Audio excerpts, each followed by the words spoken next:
Hi friend. Thank you for returning to my channel. God bless you. To receive news updates, please click the bell symbol and subscribe to the channel. The Roloff saga's most explosive controversy to date. It's a tale of money lost, trust violated, and a family driven to the brink. I'm referring to Amy Roloff's husband, Chris Marek, who allegedly borrowed an incredible $300,000 from her ex-husband, Matt Roloff, and never paid it back. As a result, according to reports, Matt has sent a final warning to Chris, threatening to take serious action if the money isn't returned. Chris's money was invested in this unsuccessful glamping venture. Consequently, a significant amount of tension has developed at Roloff Farms. Amy Roloff is now like a deer in headlights, stuck between her present spouse Chris and her ex-husband Matt. Matt is allegedly under pressure from Karen Chandler to act against Chris.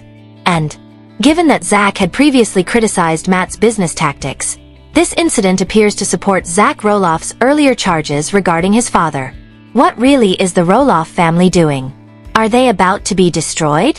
What will become of the future of this family? For those who may be unfamiliar with the Roloffs or require a reminder, allow me to establish the scene before we get into the specifics. The 2006 TLC original series Little People, Big World followed the lives of Matt and Amy Roloff, both little people, as they grew their 4 children on a 34-acre farm in Helvia, Oregon. Youngest Jacob, daughter Molly, twins Zach and Jeremy. The difficulties of dwarfism in an average-sized environment were not the only topic of the show. Family relationships, business endeavors, and the daily bustle of farm life were all topics of discussion.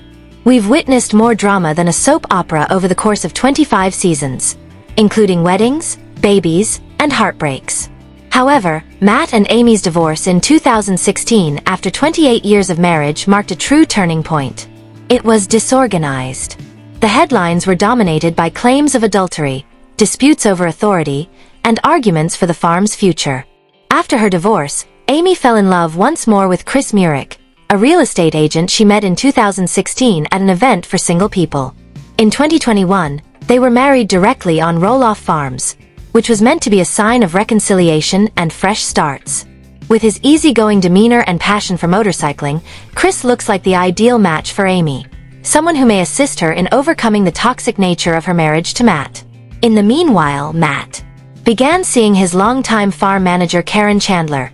The two have been engaged since 2023, but there may be problems in this relationship as well, according to recent sources.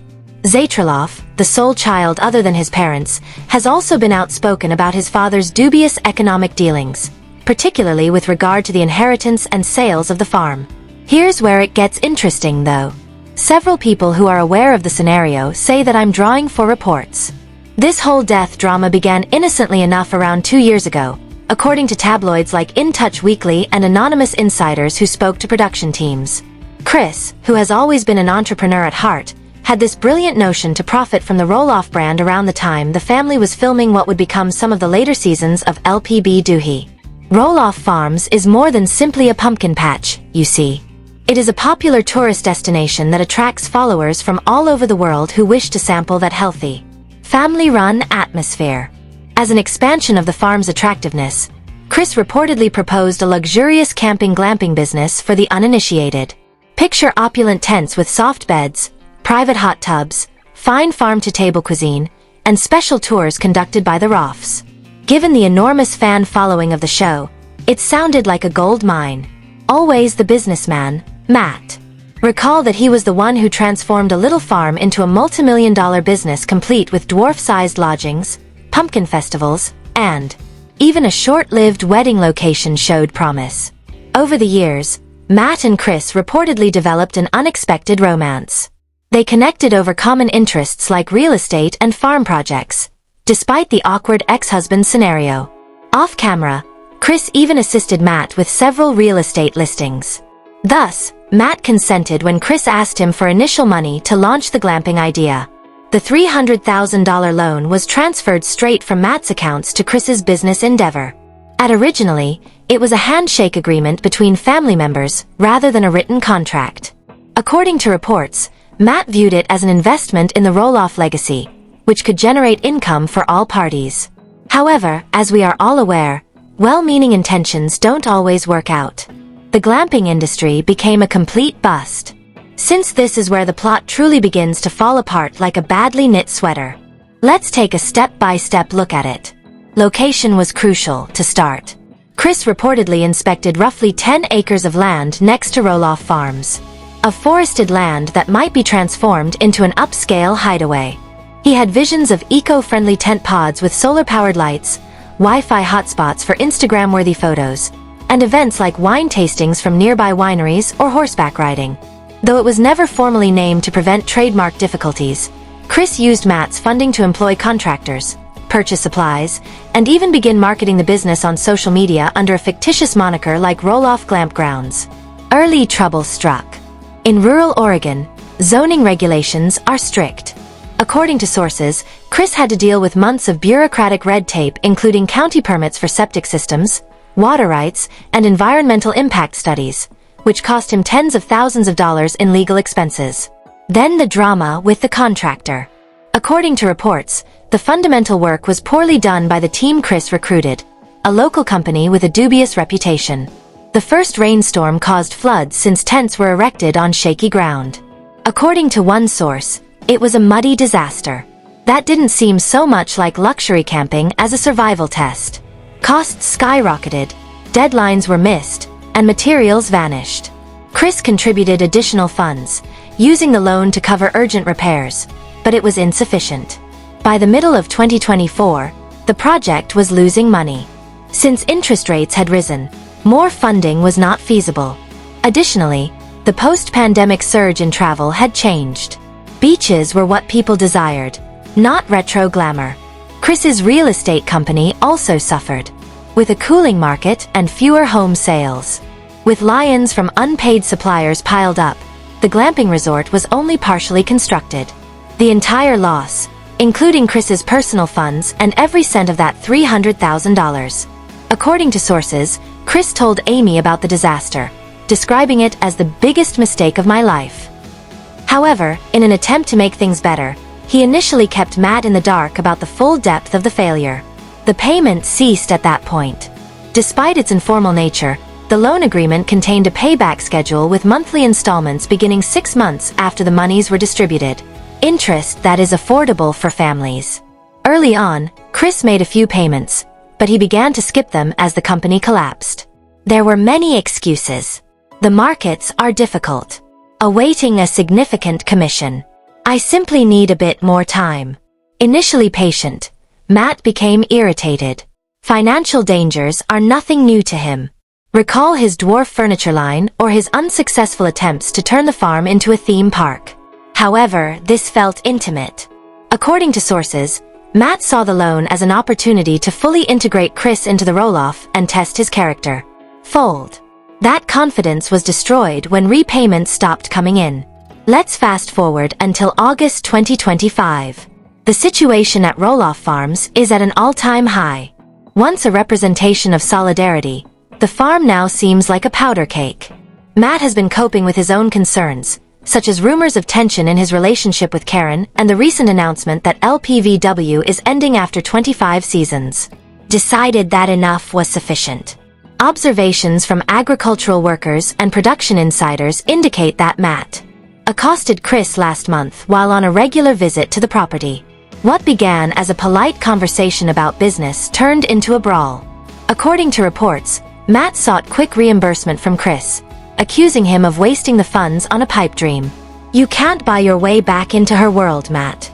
Chris retaliated, arguing that Matt was using the loan to dominate Amy's new life. The dispute became so hot that others had to step in. Farm laborers pushed them away, and according to one account, a family member, possibly Jacob, who lived nearby but avoided the spotlight, intervened to defuse the situation. That's when Matt gave his final warning, the bombshell. What does significant action mean? He allegedly informed Chris, "You've had your chances. Pay up by the end of the quarter or I'll take serious action. This ends now." According to insiders, it might involve suing for the entire sum plus interest, which at this stage could exceed $350,000. Accompanied by fines, social media promotion of the debt, or even inclusion in a possible LPBW special. Legal conflicts are nothing new to Matt. He has previously defended himself in court cases involving family conflicts and farm accidents. This private situation could become a public spectacle if legal documents are served next. Amy Roloff is caught in the midst of this catastrophe and is completely heartbroken. Despite the wounds from the divorce, she has always been the center of the family and the one attempting to maintain harmony. Amy has reportedly been. Her devotion is divided, and she begs both men to resolve their differences in secret while sobbingly telling others, "I love Chris, but Matt's family too. This is tearing me apart." On the one hand, she stands by her husband, understanding that the glamping disaster was a legitimate business risk rather than an act of malice. However, because of their shared history and years of co-parenting, she owes Matt. Amy has disclosed that her health is suffering as a result of the stress. At 62, she is coping with the psychological effects of celebrity, family conflicts, and now this financial disaster. According to reports, she has pushed Chris to liquidate assets. Perhaps his collection of motorcycles, or even take money out of their combined funds to pay off the debt. Chris, however, objects because he feels ashamed. Additionally, it has been stated that Matt's fiancée, Karen Chandler, is escalating the conflict. Karen, who began working for Matt before becoming his partner, has a personal interest in the farm's success. According to sources, she has been putting pressure on Matt to take responsibility and pay what is due, implying that allowing Chris to get away with it sets a bad precedent. A family business precedent. Karen's main concern is keeping Matt's enterprise safe. According to one source, she believes Chris is an outsider who has been exploited. This makes things much more awkward. Due to residual animosity from the divorce period, when Karen was suspected of being the other woman, Amy and Karen have never been close friends. Matt may be persuaded to file that case by Karen's influence, particularly since their engagement has recently been troubled by rumors of fights over wedding arrangements and the property. Administration. Zach Roloff's previous charges against his father appear to be supported by this entire situation. Zach has always criticized Matt's business practices as being self-serving and deceitful. Zach left the farm life with his wife Tori and their 3 children. Do you recall the argument in season 23 when Zach wanted to purchase a portion of the farm but claimed Matt had inflated the price in order to play favorites? Zach described it as shady and claimed that Matt puts money above his family. With just one drama now, Zach's claimed to feel vindicated. Zach has remained silent in public, concentrating on his own podcast and family in Washington state. But insiders suggest he is supporting Chris, viewing the loan as another instance of Matt's power struggles. According to sources, he has texted family members, saying, "I told you Dad uses money to control people. This proves it." If legal action brings the entire family into court, it can rekindle the father-son conflict. Let's take a moment to zoom out and consider how this relates to the larger real-world picture. The family's story has always been one of perseverance, conquering obstacles caused by dwarfism, starting a company from the ground up, and navigating celebrity. However, money has been the cause of a lot of disputes. Because of the show, his farm, and inventions like his mobility aids, Matt is thought to be worth $6 million. Amy makes about $4 million from speaking engagements and her cookbook. Before getting married, Chris was doing well as a realtor, but nothing particularly noteworthy. The $300,000 loan amounts to more than, rather than money. The focus is on the power dynamics within a blended family. Social media is humming with fans. Chris always came across as dubious. Do you recall his pressure on Amy to sell her farm share? Others stand up for him. Failures in business are inevitable. Matt is being petty. Additionally, commentators are speculating wildly about Amy's latest Instagram postings, which contain cryptic quotations about forgiveness and family. What follows? We may soon see legal papers if Matt carries on his last warning. Oregon law supports written contracts, but verbal agreements can also be supported by evidence of transfer. Chris might file a countersuit, arguing that the loan was an investment or gift. In any case, the family suffers a loss. Although sources claim their marriage is strong otherwise, Amy may petition for separation if the stress becomes too severe. Karen might advocate for a prenuptial agreement that safeguards Zach's and Matt's assets. This might be the last straw for any attempts at reconciliation. Ultimately, This narrative serves as a reminder that families on reality TV are similar to our own. Flawed, convoluted, and prone to financial explosions. Although we have been inspired by the Roloffs over 25 seasons, this off-camera drama highlights the human aspect. Are they going to conquer it? Time will tell. Leave a comment below with your opinions. Is it Team Chris or Team Matt? Additional updates. Karen recently sold her home. Little people, big world. Did she coerce Matt into proposing? And Karen Chandler made a lot of money when she sold her house. What is the amount? And Marek reveals some really startling information. Amy Roloff's latest boyfriend. I'll tell you all about it. Given Karen Chandler's previous remarks and actions, Matt Roloff, star of Little People, Big World, might have felt pressure to pop the question. Prior to becoming Matt's assistant, Karen managed the pumpkin field at Roloff Farms. Since his divorce from Amy Roloff, Karen has been dating Matt. Karen's denial of having an affair before to Matt and Amy's divorce has reportedly hurt her relationship with the RUF kids, who do not accept her. Matt and Karen declared in 2023 their engagement and marriage in 2024. Matt proposed in their garden in Arizona after 6 years of dating. But the trend indicates that their wedding plans might be in jeopardy. So as not to be reminded of Amy, Karen declined to have her wedding and to live on the Roloff Farms. Additionally, Karen's hurried actions and Matt's declaration that he wants to get married again indicate that she wants it more than Matt does. After A Little People, Big World Season 25 episode featured Karen and Matt together. She sold her house in Oregon for $529,000. Before the wedding, they couldn't agree on the design of their future home. Since they began dating 7 years ago, questions have been made about Karen and Matt's living arrangement because she lives far away. In order to become Mrs. Roloff, Karen sold her home. The fact that Karen wants to live in Matt's house despite their unmarried status shows how much she wants it and how she is pressuring him, even if they haven't decided on a date for their 2024 wedding. Karen has spent 7 years in her home. Years. It's strange that she sold it so fast following their argument in the show and her earlier remarks that she didn't know their marriage goals.